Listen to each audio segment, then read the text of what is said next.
నమస్తే welcome to story board. నాడు ఎంజీఆర్ మరణం తర్వాత కరుణానిధి, నేడు జయ మృతి అనంతరం స్టాలిన్. వ్యవహార శైలిలో తేడాలేంటి? కొట్లాడాల్సిన పన్నీరు సైలెంట్ గా ఉంటే స్టాలిన్ ఇంత ఫైటింగ్ ఎందుకు చేసినట్లు? అన్నా డిఎంకే అంతర్గత వ్యవహారంలో డిఎంకే ఓవర్ యాక్షన్ ఏంటి? అసెంబ్లీలో చొక్కాలు చించుకునేంత పరిస్థితి ఎందుకు వచ్చినట్లు? పళనిస్వామి సీఎం కావడంలో స్టాలిన్ అభ్యంతరాలేంటి? స్టాలిన్ స్టార్ట్ అయిందా? అరవ రాజకీయాల్లో మరో శకం మొదలైందా? అసెంబ్లీలో జరిగిన ఈ అరాచకాన్ని బట్టి తమిళనాడు ఫ్యూచర్ ఎలా ఉండబోతోందో ఇవాళ స్టోరీ బోర్డ్ లో చూద్దాం.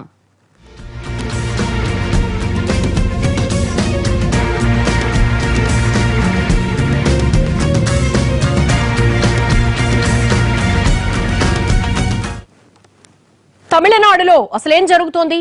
జయ మరణం తర్వాత కొత్తగా కనిపిస్తున్న ఈ రాజకీయ ముఖ చిత్రం ఏం చెబుతోంది?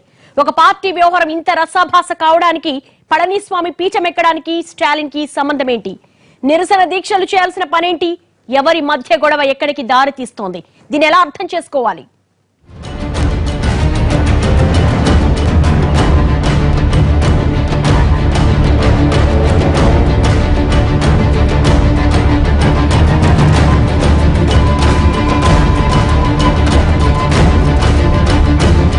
తమిళనాడు రాజకీయాలు ఎంతో భిన్నమైనవి. ఇప్పుడు జరుగుతున్న రాజకీయాలు అంతకన్నా భిన్నమైనవి. తమిళ ప్రజానీకం దగ్గర పట్టు సాధించడం ఎంతో కష్టమైన వ్యవహారం. ఎంత కష్టమంటే డజను వరకు పార్టీలున్నా కేవలం 2 పార్టీల మధ్యే తీవ్ర పోరాటం. టర్మ్ కో పార్టీని మార్చుతూ వచ్చిన తమిళ ప్రజ ఈసారి భిన్నమైన తీర్పునిచ్చింది. దీంతో భిన్నమైన రాజకీయ వాతావరణం కనిపిస్తోంది. సుమారు 4 దశాబ్దాల తమిళ రాజకీయాలను పరిశీలిస్తే ఇక్కడ 2 పార్టీల మధ్య తీవ్ర పోరాటం కనిపిస్తుంది. ఇన్నేళ్ల రాజకీయాలకు తన రెండో గెలుపుతో బ్రేక్ వేశారు జయ. కొద్దీ అసెంబ్లీకి వరుసగా రావడం, తీవ్రంగా శ్రమించడంతో ఆసుపత్రి పాలయ్యారు. ఆ తర్వాత 75 రోజుల పాటు ఆసుపత్రిలో చికిత్స పొందారు. అయినా ప్రయోజనం కనిపించలేదు. ఆఖరున జయ ప్రాణాలను వదలటం తెలిసిందే. ఎప్పుడైతే జయ మరణించారో అక్కడి నుంచి రాజకీయం మొత్తం శశికళ చుట్టూ తిరగనారంభించింది. ఇదివరకే శశికళ మీద కేసులున్నాయి. వీటిని అడ్డుపెట్టుకుని ఆమెను సీఎం కాకుండా చేయాలన్నది జాతీయ పార్టీల ఆరాటం. శశికళ ఎమ్మెల్యే కాదని, ఆమెకు ప్రజాదరణ ఎంతమాత్రం లేదని ప్రచారం చేశారు. ఒకవేళ శశి సీఎం సీటెక్కినా 2 రోజుల్లో దిగక తప్పదని ఎన్నేసి ఆటంకాలు సృష్టించాలో అన్నేసి చేశారు. డిఎంకేను వీళ్ళందరినీ బయటికి పంపిన తర్వాత జరిగినటువంటి ఓటింగ్లో ఇప్పుడున్నటువంటి ముఖ్యమంత్రి పళనిస్వామికి 122 ఓట్లు వచ్చాయి. సరే, పన్నీర్ సెల్వంకు చాలా తక్కువ ఓట్లు వచ్చాయి. డిఎంకేకు అక్కడ ఓటింగ్ బలం లేదనేటువంటిది అర్థమవుతుంది. డిఎంకే, దాని మిత్రపక్షాలు, కాంగ్రెస్ అన్నీ కలిసినా కూడా ఇప్పుడున్నటువంటి ముఖ్యమంత్రికి ఉన్నటువంటి బలం లేదు. లేనప్పుడు అక్కడ చేసినటువంటి గొడవ ఏమాత్రం సమంజసమైనటువంటిది కాదు. స్పీకర్ పోడియం మీద చేరి ఆయన్ని లోపలికి వెళ్ళేటట్లు చేయటము, అక్కడంతా విధ్వంసం చేయటం, దాదాపు దాడి చేసినట్టుగా కనపడింది. ఇటు కేసులతో చెడుగుడు ఆడుకుంటూనే అటు పన్నీర్ సెల్వంను అడ్డుపెట్టి మరో రాజకీయ హైడ్రామాకు తెరలేపారు. 10 రోజుల టైం ఇచ్చి పన్నీర్ని పవర్ చూపుకోమంటూ ఎంకరేజ్ చేశారు. పన్నీర్ సెల్వం కూడా గతంలో ఎన్నడూ లేనంతగా తిరుగుబాటు బావుట ఎగరేశారు. అంతేకాదు, అమ్మ సమాధి ముందు నిరసన తెలుపుతూ ధ్యానముద్రతో మంచి ఓపెనింగే ఇచ్చారు.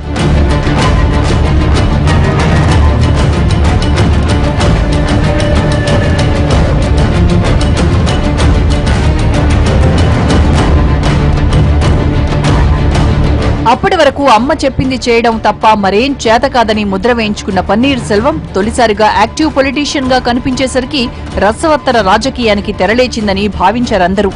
శశికళ సైతం పన్నీర్ రాజకీయ ద్రోహానికి మొదట షాక్ అయినా తర్వాత ఇదెవరి స్కెచ్చో ప్రపంచానికి తెలియజెప్పే ప్రయత్నం చేశారు. పన్నీర్ దురదృష్టం కొద్దీ పట్టుమని 20 మంది ఎమ్మెల్యేలు కూడా అతని పక్షం చేరలేదు. మోడీ, అమిత్ షా, సోనియా, రాహుల్, స్టాలిన్ తదితరుల అండదండలతో చెలరేగిపోవలసిన సెల్వం ఎంతమాత్రం పనితనం చూపించలేకపోయారు.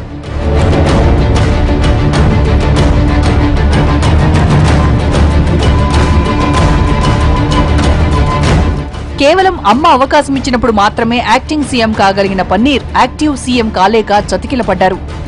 దీంతో శశికళకు చెక్ పెట్టడానికి చేసిన ప్రధాన ప్రయత్నం మొత్తం బెడిసికొట్టింది.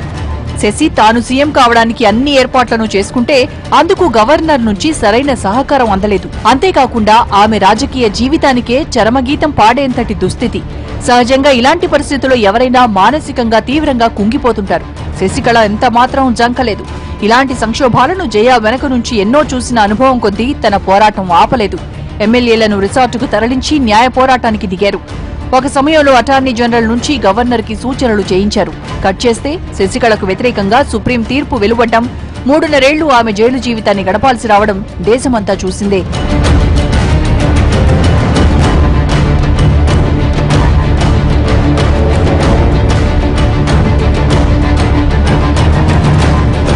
జైలుకెళ్తూ కూడా శశికళ ఎంతమాత్రం వెనక్కు తగ్గలేదు. బెంగళూరు వెళ్తూ ఎమ్మెల్యే పళనిస్వామిని ముఖ్యమంత్రి అభ్యర్థిని చేసి చెక్ పెట్టింది. ఎలాగైనా సరే తాను అనుకున్నది నెరవేర్చుతానని, పార్టీని నిలబెట్టి తీరుతానని అమ్మ సమాధి ముందు శపథం చేసి మరీ జైలుకెళ్లారు శశికళ.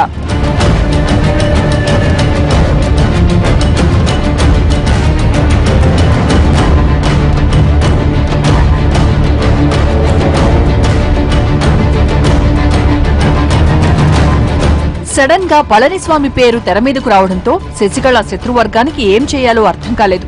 గవర్నర్ ను అడ్డుపెట్టుకుని మోడీ, 8 మంది కాంగ్రెస్ ఎమ్మెల్యేలను అడ్డుపెట్టుకుని సోనియా, తన ఎమ్మెల్యేలను అడ్డుపెట్టుకుని స్టాలిన్ దిక్కుతోచని స్థితిలో పడ్డారు.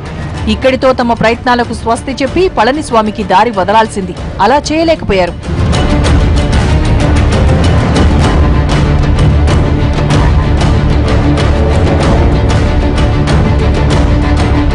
వాస్తవానికి ఇది పళనిస్వామి వర్సెస్ పన్నీర్ సెల్వం మధ్య పోరాటం. మహా అయితే ఇందులో అధికార హోదా కొద్దీ గవర్నర్ పాత్ర ఉంటుంది. అంతేకాని ఇందులో మరెవరికీ ప్రమేయం లేదు. ఒక రకంగా ఇది శశికళకు కేంద్రానికి మధ్య జరిగిన పరోక్ష యుద్ధం.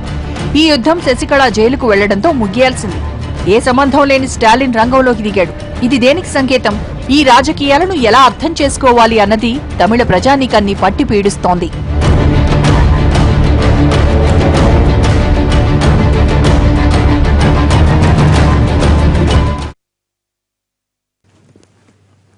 డిఎంకే ద్రవిడ మున్నేట్ర కళగం తమిళనాట 50 ఏళ్లుగా ప్రత్యర్థి అన్నాడీఎంకేతో ఢీ అంటే ఢీ అంటోంది. గతంలో ఎన్నడూ లేని విధంగా అన్నాడీఎంకేలోంచి వేరుపడ్డ పన్నీరు సెల్వం వర్గానికి మిత్రవర్గంగా వ్యవహరించింది. అంతేకాదు అసెంబ్లీలో పళనిస్వామి బల నిరూపణకు అడుగడుగునా అడ్డుపడింది. ఎలాగోలా అది పూర్తయ్యాక సీన్ మొత్తం మారిపోయింది. సీన్ కట్ చేస్తే స్టాలిన్ నిరాహార దీక్ష కూర్చునే వరకు వచ్చింది. ఏంటిదంతా? పంతం ఎవరిది? పోరాటం ఎవరిది? 18/2/2017 శనివారం చెన్నై అసెంబ్లీ ప్రాంగణం. ఎంతో హూందాగా వచ్చారు డిఎంకే నాయకుడు, ప్రతిపక్ష నేత స్టాలిన్.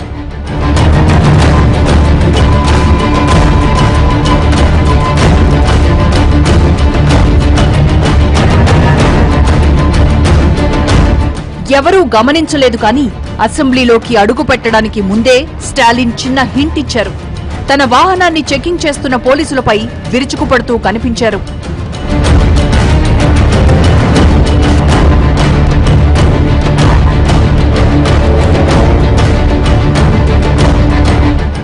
అనుకున్న సమయానికి తమిళనాడు అసెంబ్లీ మొదలైంది. అందరూ ఊహించిన దాని ప్రకారం లాంఛనం మాత్రమే మిగిలింది. పళనిస్వామి వెంట 122 మంది ఎమ్మెల్యేలు ఉండటంతో అంతా సజావుగా సాగుతుందనుకున్నారు.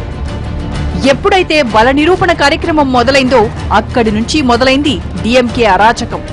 3 డివిజన్ల లెక్క పూర్తయ్యేసరికి పళనిస్వామి లీడింగ్ లో ఉన్నాడన్న వార్తలు వెలువడ్డంతో ప్రతిపక్ష పార్టీ పనితనం చూపించింది.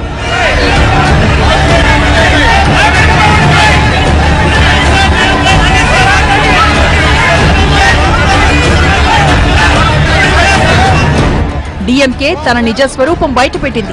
ఇది అప్రజాస్వామికమని, ఎమ్మెల్యేలను ఇన్నాళ్ల పాటు రిసార్ట్స్ లో దాచారని, వాళ్లను మూకుమ్మడిగా లెక్కించి అయ్యిందనిపించరాదని, రహస్య ఓటింగ్ జరగాల్సిందేనని పట్టుబట్టింది స్టాలిన్ నేతృత్వంలోని డిఎంకే. అక్కడితో ఆగకుండా స్పీకర్ తన పని తాను చేసుకోవడానికి వీల్లేకుండా దారుణంగా వ్యవహరించింది. పేపర్లు చించి మైకులను విసిరి డిఎంకే సృష్టించిన అరాచకం అంతా ఇంతా కాదు.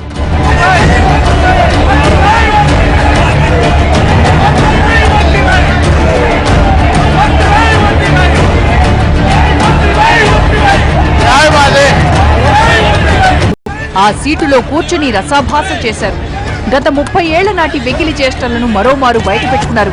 ఆనాడు జయలలితను చీరలాగి వస్త్రాపహరణానికి పాల్పడ్డ డిఎంకే నేడు సభాపతిని తీవ్రంగా అవహేళన చేశారు.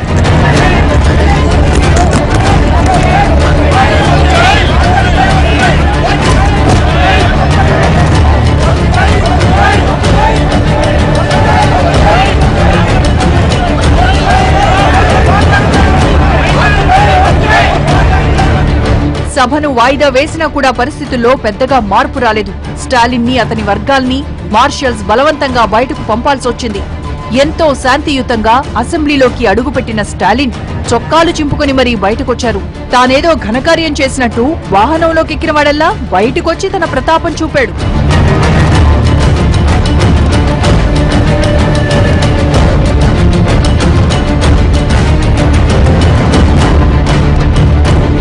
ఇంతకీ గొడవ ఎవరిది? ఎవరు గొడవ చేసినట్టు? అన్నాడీఎంకే అంతర్గత వ్యవహారంలో డీఎంకేకి ఏం పని? అయితే గీతే ఇదంతా పన్నీర్ సెల్వం వర్గం చేయాల్సిన పని. అటువైపు నుంచి ఒక 10 మంది ఎమ్మెల్యేలు ఇటువైపు వస్తే పళనిస్వామిని ఓడించినట్టు ఫీల్ అవ్వాల్సింది పన్నీర్ సెల్వం. కానీ అలా జరగలేదు. ఇక్కడ పన్నీర్ సెల్వం సైలెంట్ కాగా అసెంబ్లీ సీన్ మొత్తం స్టాలిన్ కబ్జా పెట్టేశారు. పట్టుపట్టాల్సిన పేటెంట్ హక్కులు పన్నీర్ పేరిట ఉన్నా సందర్భం మొత్తాన్ని తన వైపుకు తిప్పుకొని రగడ చేశారు స్టాలిన్.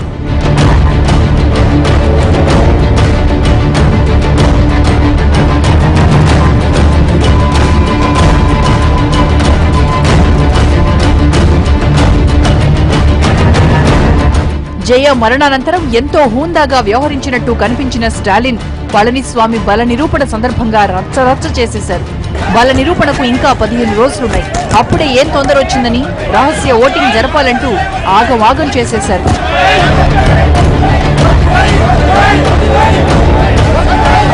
రహస్య ఓటింగ్ అన్న మాటను అడ్డుపెట్టుకుని గాంధీ విగ్రహం దగ్గర నిరాహార దీక్షకు కూర్చున్నారు.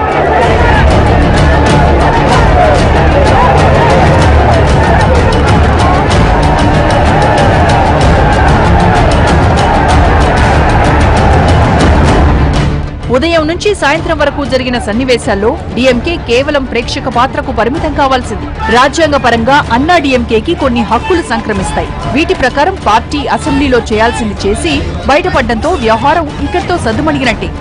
తమిళనాడులో జరుగుతున్నది ఏఐడిఎంకే 2 ఫ్యాక్షన్ల మధ్య జరుగుతున్నది.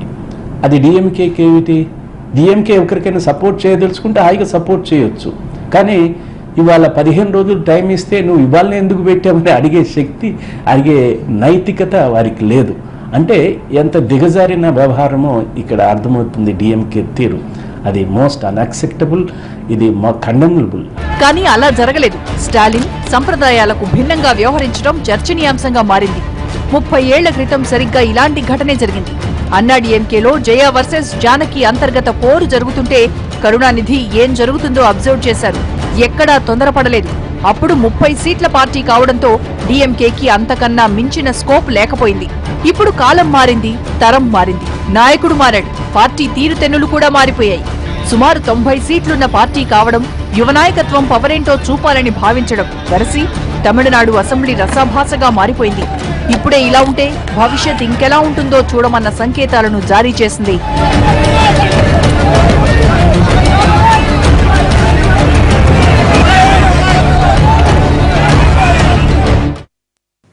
ఏంటి ఆరాటం?